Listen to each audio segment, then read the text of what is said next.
பகுதியை இழக்க நேரிடும். அஸ்ஸலாமு அலைக்கும் வரஹ்மத்துல்லாஹி வபரகாத்துஹ்.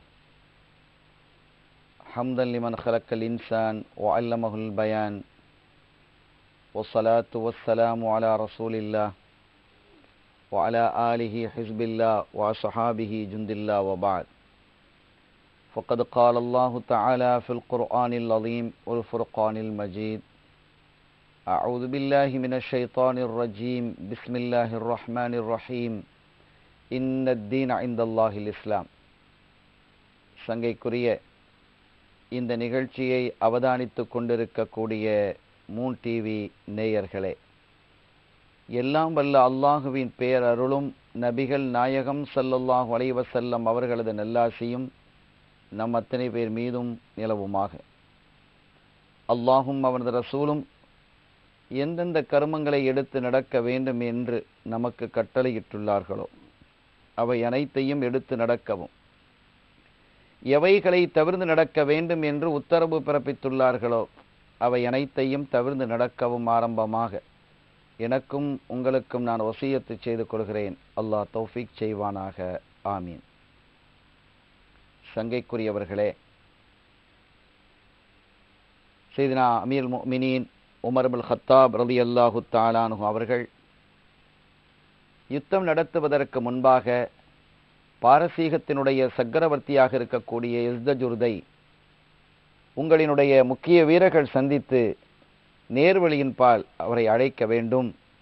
ஒருவேளை அல்லாஹ் அவர்களுடைய இதயத்தில் அந்த நேர்வழியை போட்டு விடுவானேயானால் இரத்தம் சிந்தாமலேயே அந்த நாட்டில் அமைதி ஏற்பட்டுவிடும், சாந்தியும் சமாதானம் நிகழும் இல்லையா?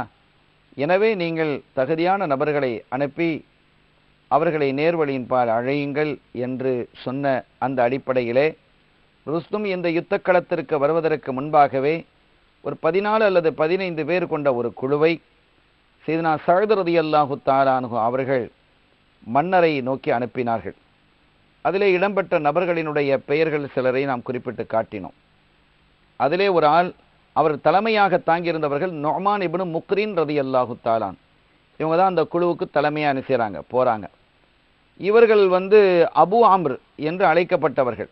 நுஅமான் இப்னு முக்ரின் தான் இவங்களுக்கு அம்ருன்னு ஒரு பிள்ளை இருந்ததுனால, மகன் இருந்ததுனால அபு அம்ரு என்று, அம்ருடைய தந்தை என்று அழைக்கப்பட்டார். அரபகத்தில் அது ஒரு வழமையாக இருந்தது. மூத்த பிள்ளையினுடைய பெயரை சொல்லி அவருடைய தந்தை, மூத்த பிள்ளை இஸ்மாயில் இருப்பார் ஏன்னா அபு இஸ்மாயில், மூத்த பிள்ளை இஸ்ஹாக் இருப்பார் ஏன்னா அபு இஸ்ஹாக், மூத்த பிள்ளை இப்ராஹிமாக இருந்தால் அபு இப்ராஹிம், அபு உபைதா என்று இப்படி என்ன செய்வாங்க, அழைக்கப்படுவாங்க. அந்த வகையிலே இவர்கள் அபு அம்ரு என்று என்ன செஞ்சாங்க, அழைக்கப்பட்டாங்க. அம்ருங்கிற பிள்ளைகள் இருந்தாங்க. இந்த நுஅமான் இப்னு முக்ரின் ரலியல்லாஹு தஆலா அவர்கள் அவர்களோடு பிறந்த 7 சகோதரர்கள், அந்த 7 சகோதரர்களையும் அழைத்து கொண்டு அவங்க மதீனாவுக்கு வந்தாங்க, ஹிஜ்ரத்து வந்தாங்க. ஸல்லல்லாஹு அலைஹி வஸல்லம் மதீனாவுக்கு வந்ததுக்கு பிறகுதான் என்ன செஞ்சாங்க, இஸ்லாத்தை ஏற்றுக்கொண்டார்கள். அதோடு மாத்திரமல்லாமல் தன்னுடைய முசைனா கோத்திரத்தை சார்ந்த 400 குதிரை வீரர்களையும் அவங்க என்ன செஞ்சாங்க, அழைச்சிட்டு வந்தாங்க. ஒட்டுமொத்தமாக கொண்டு வந்து இஸ்லாமியத்தில் அவர்களை இணைத்தார்கள். இப்படி ஒரு தனி சிறப்பு நுஅமான் இப்னு முக்ரின் ரலியல்லாஹு தஆலா அவர்களுக்கு உண்டு. 400 பேரை அழைத்து கொண்டு தன்னுடைய 7 சகோதரர்களையும் அழைத்து கொண்டு அவர்கள் இஸ்லாமியத்திலே மதீனாவிலே என்ன செஞ்சாங்க, சேர்ந்தார்கள். ஸல்லல்லாஹு அலைஹி வஸல்லம் அவர்களுடைய வஃபாத்திற்கு பின்பு, அது பிந்திய காலத்தில் அவங்க கூஃபால போய் என்ன செஞ்சாங்க, இருந்தாங்க. அந்த கூஃபாவில் தான் அவர்கள் முதல்ல பஸ்ராவிலே தங்கியிருந்தாங்க. அதற்கு பிறகு என்ன செஞ்சிட்டாங்க, கூஃபாவுக்கு வந்துட்டாங்க. அதற்கு பின்னால் காதிசியாவிலே கலந்து கொண்டு இந்த காதிசியாவில் கிடைத்த வெற்றி செய்தி இதெல்லாம் பின்னால் நடக்குது. இந்த காதிசியாவுடைய யுத்தத்தை பற்றி நம்ம இன்னும் பேச இல்லை. யுத்தம் நடந்தது, அது யுத்தத்தில் முஸ்லிம்களுக்கு வெற்றி கிடைத்தது, அந்த நடந்த நிகழ்வு. அதற்கு முன்னால் 2 தரப்புகளிலும் நடந்த பேச்சுவார்த்தைகள் என்ன ஒரு நீண்ட அழகான செய்திகளை நாம் பார்க்க இருக்கிறோம். ஆனால் இப்போது நாம் அந்த நுஅமான் இப்னு முக்ரின் ரலியல்லாஹு தஆலா அன்ஹு அவர்கள் அரசபைக்கு சென்றிருந்த குழுவுக்கு தலைமை தாங்கியிருந்தார்கள். அவர்களை பற்றியும் அவர்களோடு சென்ற ஒரு சிலரை பற்றி உண்டான குறிப்புகளை நாம் பேச இருக்கிறோம். அந்த வகையில் அவர்கள் பின்னால் நடந்த செய்தியும் அந்த குறிப்பு என்பதால் அதை நம்ம சொல்லி முடிக்கிறோம். ஆக காதிசியா பின்னில் நடைபெற இருக்கிறது. அந்த யுத்தத்திலே கடந்த வெற்றியை கலீஃபா அவர்களிடத்தில் போய் சமர்ப்பிக்கணுமா இல்லையா? அதே மாதிரி கிடைச்ச அந்த கனிமத்து பொருட்களை முஸ்லிம்களுக்கு சொந்தமாக இருக்கக்கூடிய 5ல் ஒரு பங்கை கொண்டு வரணும். அப்படி கொண்டு வரக்கூடிய பொறுப்பையும் அந்த வெற்றி செய்தியை சொல்லக்கூடிய பொறுப்பையும் ஸஅத் இப்னு அபீ வக்காஸ் ரலியல்லாஹு தஆலா அவர்கள் இவர்கிட்ட தான் ஒப்படைச்சாங்க. இந்த குழுக்கு, தூதுக்குழுக்கு, அழைப்பு குழுக்கு தலைமையேற்று செல்லக்கூடிய இவர்களையே அதற்கும் என்ன செஞ்சாங்க, தலைமையாக ஆக்கினாங்க. அவங்க தான் வந்து உமர் ரலியல்லாஹு தஆலா அவர்களிடத்தில் வெற்றி செய்தியை கொண்டு வந்தார்கள். இப்படி நடந்தது. ஆனால் அதே சமயத்தில் பாரசீகர்கள் அவர்களுடைய முதுகெலும்புகள் உடைக்கப்பட்டு போய்விட்டாலும் கூட அந்த காதிசியா யுத்தம்ங்கிறது வரலாற்றிலே மிகப்பெரிய ஒரு செய்தியாக எழுதப்படுகிறது. எப்படி ஸல்லல்லாஹு அலைஹி வஸல்லம் அவர்களுடைய ஆட்சி காலத்திலே பத்ருக்களம் மிக முக்கிய யுத்தமாக கருதப்படுகிறதோ அதுபோன்று சீனா உமர் இப்னு கத்தாப் ரலியல்லாஹு தஆலா அன்ஹு அவர்களுடைய ஆட்சி காலத்தில் நடந்த யுத்தங்களில் இந்த காதிசியா யுத்தம் மிக பிரபல்யமான மிக முக்கியமான யுத்தமாக கருதப்படுகிறது. ஏனென்றால் அதில்தான் பாரசீகர்களுடைய முதுகெலும்பு உடைக்கப்பட்டது. ஆனாலும் கூட மற்ற எலும்புகள் இருக்கத்தானே செய்யுது. முதுகெலும்பு நடு எலும்பு உடைச்சாச்சு, மற்ற எலும்புகள் பெருசு இல்லை. இருந்தாலும் கூட மற்றவர்கள் எல்லாம் இருப்பவர்கள் எல்லாம் ஒன்று கூடி நகாவந்தி என்ற இடத்துல என்ன செஞ்சாங்க, இன்னொரு போருக்கு ஆயத்தமானாங்க. இந்த காதிசியாவுக்கு பிறகு ஒரு மகத்தான ஒரு பெயரை, இதைவிட ஒரு பெரிய ஒரு படையை திரட்டணும் அப்படின்னு அந்த செய்திகளை இன்ஷா அல்லாஹ் நம்ம பின்னால சொல்ல இருக்கிறோம்.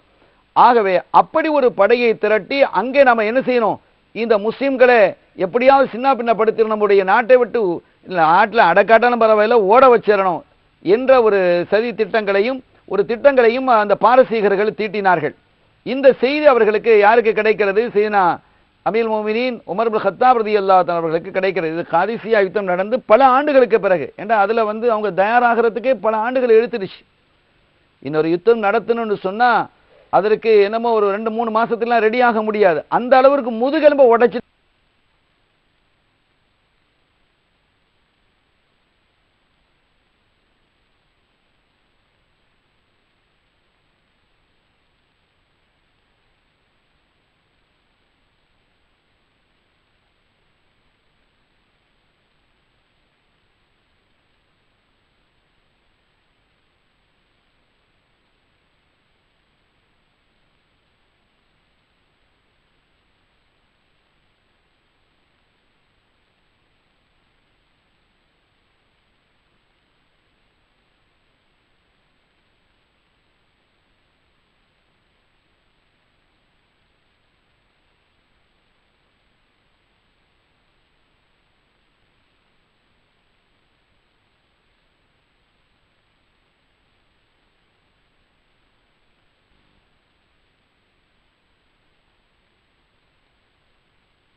சொல்றாங்க.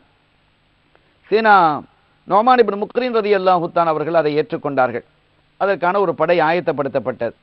அந்த படையிலே பல சஹாபிகளும் இருந்தாங்க, சஹாபிகளுடைய பிள்ளைகளும் இருந்தாங்க, தாபியன்களும் நிறைய இருக்கிறாங்க.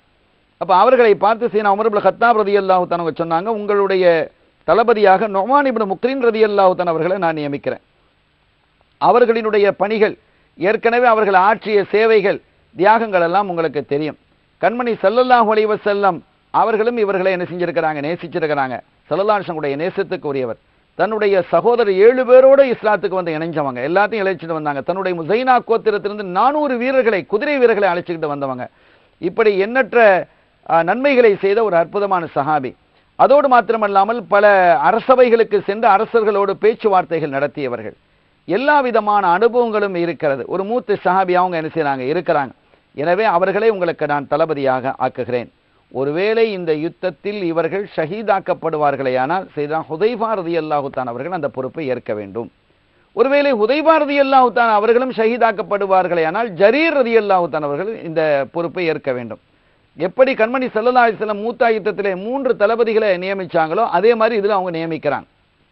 மூத்தா யுத்தத்திற்கு சினா ஜாபர் இப்னு அபி தாலிப் ரலியல்லாஹு தஆலா அவர்களை தளபதியாக ஆக்கி, அவர்கள் ஷஹீதாகி விடுவார்களே ஆனால் ஸெய்த் இப்னு ஹாரிஸா ரலியல்லாஹு தஆலா அவர்களும் ஷஹீதாகி விடுவார்களே ஆனால் அப்துல்லாஹ் இப்னு ரவாஹா ரலியல்லாஹு தஆலா அவர்களும் தளபதியாக இருக்கணும். அவர்களும் ஒருவேளை ஷஹீதாகி விடுவார்களே ஆனால் நீங்களாக பார்த்து ஒரு தளபதியை தேர்ந்தெடுங்க என்று ஸல்லல்லாஹு அலைஹி வஸல்லம் சொன்னாங்க. அதே மாதிரி அந்த சுன்னாவை பேணி இவர்களும் இங்கே சொன்னாங்க.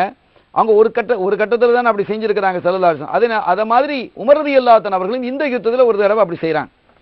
ஸல்லல்லாஹு அலைஹி வஸல்லம் அவங்க செஞ்சிருக்கிறது ஒரு முறை செஞ்சாங்க. தானும் அதை போல செய்ய வேண்டும் என்று கருதி அவர்கள் என்ன செஞ்சாங்க, நோமான் ரலியல்லாஹு தஆலா அவர்கள் இந்த யுத்தத்திலே நஹாவந்திலே நடைபெறக்கூடிய அந்த யுத்தத்திலே ஷஹீதாக்கப்படுவார்களே ஆனால் ஹுதைபா ரலியல்லாஹு தஆலா அந்த பொறுப்பை ஏற்றுக்கிடணும், கொடி அவங்க கையில் வந்துடணும். அவங்களும் ஷஹீதாக்கப்படுவார்களே ஆனால் ஜரீர் ரலியல்லாஹு தஆலா அன்ஹு அவர்களுடைய கையிலே கொடி வந்து அவர்கள் என்ன செய்யணும், அந்த யுத்தத்தை நடத்த வேண்டும், அவர்களை பொறுப்பாக இருக்க வேண்டும் என்று சொல்லி சையதுனா அமீருல் மோமினீன் உமர் இப்னு கத்தாப் ரலியல்லாஹு தஆலா அன்ஹு அவர்கள் அந்த படையை அனுப்பி வைக்கிறார்கள். அந்த படையிலே மிக முக்கியமான சஹாபிகளாக இடம்பெற்றிருந்தாங்க. ஹுதைஃபா ரலியல்லாஹு ஜரீர் ரலியல்லாஹு அவங்க இடம்பெற்றிருப்பாங்க. ஏன்னா அவங்க துணை தளபதிகளாக நியமிக்கப்பட்டிருக்கிறாங்க. அது அல்லாம முகீரத் இப்னு ஷுபா ரலியல்லாஹு தஆலா அன்ஹு அவர்கள், இவர்களை பற்றிய செய்தி நாம் சொல்ல இருக்கிறோம். மிகப்பெரிய வீரராகவும் இருந்தாங்க, அதே சமயத்தில் தைரியம் மிகுந்தவங்களா இருந்தாங்க, நல்ல பேசுவாங்க. முகீரா ரலியல்லாஹு தஆலா ரோஷமும் கூட, அந்த பேருக்கு தகுந்தவாறு ரோஷமும் கூட, அப்படிப்பட்டவர்களாக இருந்தார்கள். அவர்களும் இந்த யுத்தத்திலே என்ன செஞ்சாங்க, கலந்து கொண்டிருக்கிறார்கள். ஷேனா அஷ்அத் இப்னு கைஸ் ரலியல்லாஹு தஆலா அன்ஹு அவர்கள், எல்லாவற்றுக்கு மேலாக உமர் ரலியல்லாஹு தஆலா உடைய மகனாகிய ஷேனா அப்துல்லாஹ் இப்னு உமர் ரலியல்லாஹு தஆலா அன்ஹு என்ற இளவலும் அதில் கலந்திருக்கிறாங்க. நல்ல இளைஞராக இருக்கக்கூடிய வயசு, அவங்க அறிவாற்றல் மிக்கவர்கள். இப்னு உமர் ரலியல்லாஹு தஆலா அன்ஹுமா அவர்களுடைய சிறப்புகள் எண்ணிறந்த சிறப்புகள், இவ்வளவுதான் என்று மட்டிட்டு கூறிவிட முடியாது. எனவே இன்ஷா அல்லாஹ் இப்னு உமர் ரலியல்லாஹு தஆலா அவர்களை பற்றி ஒரு தனியான ஒரு செய்தி நாம் பின்னால் சொல்ல இருக்கிறோம். அவ்வளவு பெரிய அறிவாளியாகவும் ஸல்லல்லாஹு அலைஹி வஸல்லம் அவர்களுக்கு மிகுந்த பாசமுடைய பிள்ளையாகவும் அவர்கள் திகழ்ந்தார்கள். மிகவும் இளம் வயதிலேயே இஸ்லாமியத்தை ஏற்று நிறைந்த இல்முக்கு சொந்தக்காரர்களாக திகழ்ந்தவர்கள். ஸல்லல்லாஹு அலைஹி வஸல்லம் அவர்களால் நிஅம அப்துல்லா மிக சிறந்த பிள்ளை, நல்ல பிள்ளை என்று வாழ்த்துப்பட்டவர்கள். அல்லாஹ்வினுடைய அடியார்களில் ஒரு நல்ல அடியாராக அப்துல்லா இருக்கிறார் என்று ஸல்லல்லாஹு அலைஹி வஸல்லம் அவர்களால் வாழ்த்து சொல்லப்பட்டவர்கள் தான். ஆக இப்படிப்பட்ட இப்னு உமர் ரலியல்லாஹு தஆலா அன்ஹு அவர்களும் அந்த யுத்தத்தில் என்ன செய்றாங்க, கலந்துக்கிறாங்க. ஸல்லல்லாஹு அலைஹி வஸல்லம் உமர் இப்னு கத்தாப் ரலியல்லாஹு தஆலா அவர்கள் தன்னுடைய மகனாரை என்ன செய்றாங்க, அந்த யுத்தத்திலே அனுப்பி வைக்கிறாங்க. சையதுனா நோமான் இப்னு முக்ரின் ரலியல்லாஹு தஆலா அவர்கள் தலைமையேற்று வருகிறார்கள். அவர்கள் அந்த நஹாவந்தி இடத்திற்கு வந்த பொழுது அவங்க அங்க இருக்கக்கூடிய ஒரு படையையும் அழைத்துக் கொண்டு இந்த படையையும் இணைத்துக் கொண்டு அவங்க சொன்னாங்க, யா மாஷல் முஸ்லிமீன் ஷஹீத் ரசூலுல்லாஹி ஸல்லல்லாஹு அலைஹி வஸல்லம் இதா லம் யுகாத்தில் அவ்வலன் நஹாரி அஹ்ரல் கிதாப கிதால ஹத்தா தஸூல ஷம்ஸ். நான் உங்களுக்கு ஒரு செய்தி நான் சொல்றேன்.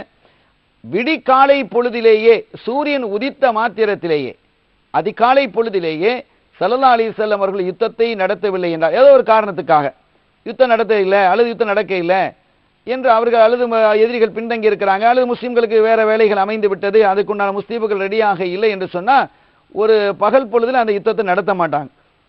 அதிகாலை பொழுது கடந்துட்டுன்னு சொன்னால் அவ்வளவு நகார் அதில் கலந்துக்கிட்டு ஆரம்பத்திலேயே, இப்போ உதாரணமாக சூரியன் 6 மணிக்கு உதயமாகும் சொன்னால் ஒரு 7 மணிக்குள்ளே யுத்தத்தை ஆரம்பிச்சிருக்கணும். அப்படி ஆரம்பிக்கவில்லை என்றால் 8 மணிக்கு 9 மணிக்கு இந்த மாதிரி நேரங்களில் என்ன செய்ய மாட்டாங்க, ஸல்லல்லாஹு அலைஹி வஸல்லம் அவர்கள் யுத்தத்தை நடத்த மாட்டார்கள். ஹத்தா தஸூல ஷம்ஸ், சூரியன் மேற்கே சாயும் வரை, அதாவது நடுப்பகுதியிலிருந்து மேற்கே சாயிரம் வரை, உச்சி லொஹருடைய வக்து ஆயிடணும். அந்த லொஹருடைய வக்தை கடந்து அந்த நேரத்தில் என்ன செய்யும் அப்படின்னு கேட்டால் அந்த அது வரைக்கும் பிற்படுத்துவாங்க. அந்த யுத்தத்தை நடத்துறதை பிற்படுத்தி ஒரு காற்று ஒன்று வீசும். ஸல்லல்லாஹு காலத்தில் நான் அனுபவிச்சிருக்கிறேன். அந்த நேரத்தில் ஒரு காற்று ஒன்று வீசும், அது ஒரு இதமான காற்றாக இருக்கும். அப்படி காற்று வீசினால் மாத்திரமே யுத்தத்தை ஸல்லல்லாஹு நடத்துவாங்க. அதுதான் அடையாளமாக அவங்க கருதினாங்க. அல்லாஹ்வின் புறத்திலிருந்து வரக்கூடிய அந்த இதமான காற்று யுத்தத்தை நடத்துவதற்கு சாதகமானது. அந்த லொஹர் வரைக்கும் அவங்க என்ன செய்யறதில்லை, நடத்துறதில்லை. லொஹருடைய வக்து முடிந்ததற்கு பிறகு வீசக்கூடிய அந்த இதமான காற்று வீசினால் அந்த யுத்தத்தை நடத்துவாங்க. இல்லைன்னா அடுத்த நாள் அதிகாலை பொழுதுதான் அதை என்ன செய்வாங்க, யுத்தத்தை துவக்குவாங்க. இப்படி ஒரு வளமை கண்மணி நாயகம் ஸல்லல்லாஹு அலைஹி வஸல்லம் அவர்களிடத்தில் இருந்தது. அதே போன்று இப்போ நம்ம சேர்ந்திருக்கிறோம். சேர்ந்தது நம்ம இப்போ யுத்தம் நடத்தக்கூடிய ஒரு டைம் என்ன செஞ்சிருச்சு, நம்மை விட்டு தப்பி விட்டது. ஸல்லல்லாஹு அலைஹி வஸல்லம் அவர்கள் இந்த நேரத்தில் அவர்கள் யுத்தம் நடத்தியது இல்லை. அதிகாலை பெரும்பாலும் அவங்க நடத்தின யுத்தம் எல்லாம் அதிகாலை பொழுதுதான், விடிகாலையிலே தான் அந்த யுத்தம் நடந்திருக்கிறது. எனவே நாம் சற்று என்ன செய்யணும், நிதானிக்கணும் என்று அவர்கள் சொல்லிவிட்டு இன்னொரு பிரார்த்தனையும் அவர்கள் என்ன செய்தார்கள். அல்லாஹும்ம அர்ஸுக்னா அமான ஷஹாதத பினஸ்ரில் முஸ்லிமீன வஃப்தஹ் அலைஹிம். இறைவா, இந்த முஸ்லிம்களுக்கு மகத்தான வெற்றியை கொடுப்பதோடு, மகத்தான வெற்றியை எங்களுக்கு தருவதோடு, இந்த நோமான் இப்னு முக்ரினுக்கு ஷஹாதத்தை நீ தருவாயாக, ஷஹாதத்தினுடைய நிலையை தருவாயாக. அவங்களே துவா கேட்குறாங்க. ஏற்கனவே உமர் ரலியல்லாஹு அன்ஹு சொல்லி தான் அனுப்பியிருக்கிறாங்க. இவங்க ஷஹீதாயிட்டா ஹுதைபா ரலியல்லாஹு தஆலா அவர்கள், ஹுதைபா ரலியல்லாஹு அன்ஹு ஷஹீதாயிட்டா ஜரீர் ரலியல்லாஹு தஆலா அவர்கள் என்று ஏற்கனவே சொல்லி தான் அனுப்பியிருக்கிறாங்க.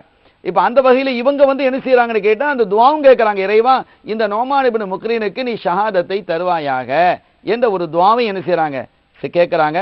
அதோடு மாத்திரமல்லாமல் முஸ்லிம்களுக்கு மாபெரும் மகத்தான கௌரவமான கண்ணியமான வெற்றியும் யா அல்லாஹ் நீ வழங்குவாயாக என்ற ஒரு பிரார்த்தனையும் ஆழ்ந்த பிரார்த்தனையும் என்ன செய்யறாங்க, சீனா நோமான் இப்னு முக்ரின் ரலியல்லாஹு தஆலா அவர்கள் கேட்ட பொழுது அம்மனல் கௌம், சூழ இருந்த முஸ்லிம்கள் எல்லாம் ஆமீன் என்று ஒருமித்த குரலில் சொன்னார். எல்லாரும் ஆமீன் சொல்லி இருக்கிறான். சங்கையானவர்களே, அதற்கு பிறகு அவர்கள் சொன்னார்கள், இந்த யுத்தத்தை நடத்தும் முகமாக நான் 3 முறை கொடி அசைப்பேன், என்னுடைய கையில் இருக்கக்கூடிய கொடையை நான் 3 முறை அசைப்பேன். அப்படி 3வது முறை அசைத்த பொழுது தக்பீர் முழக்கத்தோடு நீங்க என்ன செஞ்சிடணும், யுத்த களத்திற்கு நுழைய வேண்டும் என்று அவர்கள் சொல்லிவிட்டு, இந்த யுத்தத்தில் ஒருவேளை நான் ஷஹீதானால் நீங்கள் சோர்வடையக்கூடாது. ஏனெனில் ஒரு முஸ்லிமினுடைய ஷஹாதத்து இன்னொரு முஸ்லிமுக்கு உற்சாகத்தையும் வீரத்தையும் தர வேண்டும். அந்த பாக்கியத்தை நாமும் பெற வேண்டும் என்றுதான் என்ன வேண்டுமே தவிர, தூண்ட வேண்டுமே தவிர, அந்த ஷஹாதத் அது உங்களை கோழைகளாக ஆக்கிவிடக்கூடாது. அது தளபதியாக இருந்தாலும் சரி. இந்த இடத்தில் தளபதிங்கிறது வழிகாட்டுறது மட்டும்தான். தளபதியை விட வீரர்கள் எத்தனை பேர் உங்களிடத்தில் இருப்பாங்க, தளபதியை விட நல்ல சிந்தனை உடையவர்கள் உங்களிடத்தில் இருப்பாங்க, தளபதியை விட எத்தனையோ பேர் யுத்த தந்திரங்கள் மிகுந்தவர்கள் உங்கள் இருப்பாங்க. அதையெல்லாம் பயன்படுத்தி தான் இந்த யுத்தத்தை நாம் என்ன செய்யறோம், நடத்துறோம். தளபதியை மட்டும் வைத்து அல்ல, ஆனால் ஒரு தளபதி இருக்கணும். அந்த தளபதியாக அமீர் மோமினீன் என்ன ஏற்படுத்தி இருக்கிறாங்க, அவ்வளவுதான். என்ன ஏற்படுத்தாமல் உங்களில் யாராவது ஏற்படுத்தி இருந்தால் அவர்களுக்கு கீழே நான் இருக்க போறேன். எனவே இதுல மேலே கீழங்கிறதெல்லாம் ஒன்றும் கிடையாது, எல்லாரும் சமம்தான்.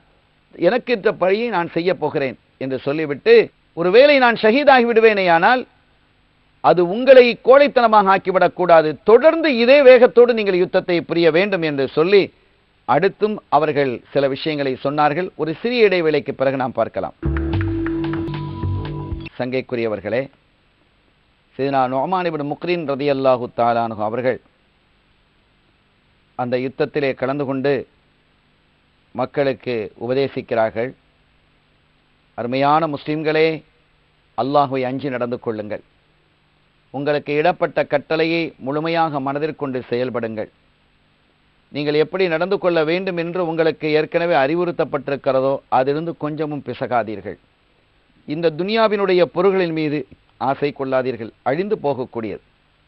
நிலையான எப்போதும் மகிழ்ச்சியை தரக்கூடிய ஆகிரத்திலே சுவனத்தினுடைய பொருட்கள், எல்லாவற்றுக்கு மேலாக இறைவனை காணக்கூடிய அருள் பாக்கியம், இவைகளையெல்லாம் நினைத்து அதற்காகவே நீங்கள் யுத்தம் புரியுங்கள். இதுவே உங்களுக்கு ஹைரை தரும், இந்த உலகத்திலும் ஆகிரத்திலும் உங்களுக்கு கௌரவத்தையும் இஸ்ஸத்தையும் தரும். இஸ்ஸத் என்பது அல்லாஹ்வுக்கும் அவனுடைய திருத்தூதர் ஸல்லல்லாஹு அலைஹி வஸல்லம் அவர்களுக்கும் முஸ்லிம்களுக்கும் மூமின்களுக்கும் உரியது. ஒலில்லாஹில் இஸ்ஸத் ஒலி ரசூலிஹி ஒலில் முஃமினீன். எனவே அந்த வகையில் இதையெல்லாம் உங்களுடைய கவனத்தில் கொண்டு நீங்கள் யுத்தம் புரிய வேண்டும். ஒருவேளை நான் ஷஹீதாகி விடுவேனேயானால் நமது அமீருல் மோமினீன் ஜனாதிபதி அவர்கள் சொன்னது போன்று என்னுடைய பொறுப்பை ஹுதைபா ரலியல்லாஹு தஆலா அவர்கள் ஏற்பார்கள் என்பதில் நீங்கள் அறிந்திருக்கிறீர்கள். அந்த அடிப்படையிலே நடந்து கொள்ளுங்கள் என்று அவர்கள் என்ன செஞ்சாங்க, கொடி அசைச்சாங்க. கொடி அசைத்த பொழுது 3 முறை கொடியை அசைத்த பொழுது அந்த நகாவந்தில் அந்த யுத்தம் நடைபெற்றது. நகாவந்தி யுத்தத்தை பற்றி நம்ம பேச இல்லை. இதுக்கு முன்னால் நடந்த காதிசியா யுத்தத்தை பற்றியும் கூட நம்ம பேச இல்லை.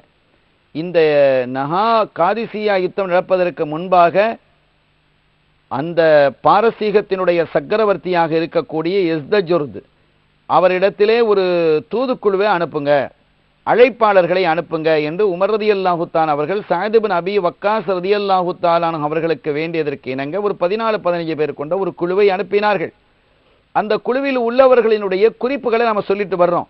அந்த குழுவினுடைய தலைவராக இருந்தவர்கள் நுஅமான் இப்னு முக்ரின் ரலியல்லாஹு தஆலா அன்ஹு அவர்கள். அந்த நுஅமான் இப்னு முக்ரின் ரலியல்லாஹு தஆலா அன்ஹு அவருடைய குறிப்பை நாம் சொல்லிக் கொண்டு வரும் பொழுது அவங்க காதிசியால பங்கு பெற்றாங்க. அதற்கு பிறகு மதீனாவிலே தங்கியிருந்தாங்க. காதிசியாவினுடைய வெற்றி செய்தியையும் கனிமத்து பொருளையும் கொண்டு வந்து சையதுனா உமர் ரலியல்லாஹு தஆலா இடத்தில் சமர்ப்பித்தாங்க. அதற்கு பிறகு இந்த முதுகெலும்பு ஒடிந்து போன இந்த பாரசீகர்கள் எப்படியாவது இன்னொரு யுத்தத்தை நடத்தி முஸ்லிம்களை தோல்வி அடைய செய்ய வேண்டும் என்ற வெறியில் இருந்தார்கள்.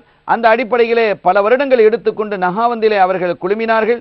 அப்படி குழுமிய அந்த யுத்தத்திற்கு தளபதியாகத்தான் சீனா நோமான் இப்னு முக்ரின் ரலியல்லாஹு தஆலா அவர்களே சீனா அமீர் மோமினின் உமர் இப்னு கத்தாப் ரலியல்லாஹு தஆலா அன்ஹு அவர்களை அனுப்பி வைத்திருக்கிறார்கள் என்பதை நாம் சொல்லிக் கொண்டு வந்திருக்கிறோம். இதான் அதனுடைய சாராம்சம். அந்த வகையிலே இந்த யுத்தம் நடந்தது என்று எப்போது வருஷத்தை பார்த்தால் ஹிஜ்ரி 21ஆம் வருஷம் நடந்திருக்குது. அதாவது காதிசியா யுத்தம் நடந்து 7 வருடத்திற்கு பிறகு அடுத்த ஒரு யுத்தத்தை, ஒரு மாபெரும் யுத்தத்தை நடத்துவதற்கு, இடையிடையாக சில சச்சரவுகள் நடந்திருக்கலாம், அது வேறு. ஒரு மாபெரும் யுத்தத்தை நடத்துவதற்கு பாரசீகர்களுக்கு 7 வருடங்கள் தேவைப்பட்டிருக்கிறது. இந்த 7 வருடங்களாக அதற்கான ஒரு ஆயத்தத்தை என்ன செஞ்சிருக்கிறாங்க, செய்து கொண்டிருந்திருக்கிறார்கள் என்பதை நாம் விளங்குகிறோம். ஆக அந்த யுத்தம் மிக கடுமையாகத்தான் இருந்தது. வக்கான கத்லு நுஅமான் யௌம ஜுமா ஃபீ யௌமி ஜுமா. சீனா நுஅமான் இப்னு முக்ரின் ரலியல்லாஹு தஆலா அன்ஹு அவர்கள் இந்த நகாவந்தி யுத்தத்திலே ஷஹீதாகி போனார்கள். அவர்கள் ஷஹீதான நாள் வெள்ளிக்கிழமை. ஒரு வெள்ளிக்கிழமையிலே அவர்கள் ஷஹீதாகி போனார்கள். இவர்கள் ஷஹீதாகி விட்டார்கள் என்ற தகவல் எழுதப்பட்டு அதுக்கு அவங்க ஷஹீதான உடனே அடுத்த பொறுப்பில் அந்த கொடியை சீனா ஹுதைஃபா ரலியல்லாஹு தஆலா அன்ஹு அவங்க என்ன செஞ்சிட்டாங்க, கையில் எடுத்துக்கிட்டாங்க. அவங்களுடைய கையில் அந்த பொறுப்பு வந்தது. அவர்கள் அந்த யுத்தத்தை நடத்தினார்கள். ஏற்கனவே உமர் ரலியல்லாஹு தஆலா அவங்க சொல்லியிருக்கிறாங்க, இவங்க நோமான் ஷஹீதாயிட்டா, ஹுதைஃபா ரலியல்லாஹு தஆலா ஷஹீதாயிட்டா, ஜரீர் ரலியல்லாஹு தஆலா சொல்லியிருக்கிறாங்க. இப்போ இரண்டாவதாக ஹுதைஃபா ரலியல்லாஹு தஆலா அவர்கள் தங்களுடைய கையிலே அந்த கொடியை எடுத்துக்கொண்டார்கள். ஆனால் அவர்களுடைய கையிலேயே அல்லாஹ் என்ன செஞ்சிட்டான், வெற்றியை கொடுத்துட்டான். அவங்க ஷஹீதாக இல்லை. அவங்க முதல் ஆளே என்ன செஞ்சாங்க, ஷஹீதாயிட்டாங்க. இரண்டாவதாக சொல்லப்பட்ட ஹுதைஃபா ரலியல்லாஹு தஆலா அவர்களும் ஷஹீதாகவில்லை. அந்த யுத்தத்தில் ஜரீர் ரலியல்லாஹு தஆலா அவங்களும் ஷஹீதாக இல்லை. அவங்க தளபதியாக இல்லாமலும் கூட ஷஹீதாகலாம் இல்லையா? அப்படி ஒன்று ஏற்படவில்லை என்பதை அறிஞர்கள் நமக்கு சுட்டி காட்டுகிறார்கள். ஆக ஒரு வெள்ளிக்கிழமை அவர்கள் ஷஹீதானார்கள். யார் செய்தனா நுஅமான் இப்னு முக்ரின் ரலியல்லாஹு தஆலா தளபதி அவர்கள் ஷஹீதான செய்தி சீனா உமர் இப்னு கத்தாப் ரலியல்லாஹு தஆலா அவர்களுக்கு கிடைத்த பொழுது அவர்கள் மிகவும் சஞ்சலப்பட்டு போனார்கள். எவ்வளவு அற்புதமான ஒரு தோழரை நாம் இழந்து விட்டோம், இது எவ்வளவு பெரிய இழப்பு, ஈடுகட்ட முடியாத இழப்பு அல்லவா என்று அவர்கள் மிகுந்த கவலையோடையே என்ன செஞ்சாங்க. அவங்க அந்த செய்தி கிடைத்ததும் ஒரு வெள்ளிக்கிழமை தான். ஒரு வெள்ளிக்கிழமை அடுத்த வெள்ளிக்கிழமையாக கூட இருக்கலாம். ஆக இந்த செய்தி கிடைத்து அவர்கள் என்ன செய்கிறார்கள், மக்களுக்கு அதை அறிவிக்கக்கூடிய அந்த முறையை பார்த்து அறிவித்த முறையிலே அங்கே குழுமி இருந்த சஹாபிகள் எல்லாம் அழுது வடித்து விட்டார்கள். எப்படி அவர்கள் அறிவித்தார்கள் என்பதை சற்று பொறுத்திருந்து பாருங்கள். இன்ஷா அல்லாஹ் அடுத்த நிகழ்வில் நாம் காண்போம். எல்லாம் வல்ல அல்லாஹ்வின் அருளையும் ஸல்லல்லாஹு அலைஹி வஸல்லம் அவர்கள் ஷஃபாத்தையும் பெறுவோமாக. ஸல்லல்லாஹு அலா முஹம்மத் ஸல்லல்லாஹு அலைஹி வஸல்லம். ஸல்லல்லாஹு அலா முஹம்மத் ஸல்லல்லாஹு அலைஹி வஸல்லம். ஸல்லல்லாஹு அலா முஹம்மத் யா ரப்பி ஸல்லி அலைஹி வஸல்லம். வஸ்ஸலாமு அலைக்கும் வரஹ்மத்துல்லாஹி வபரகாத்துஹு.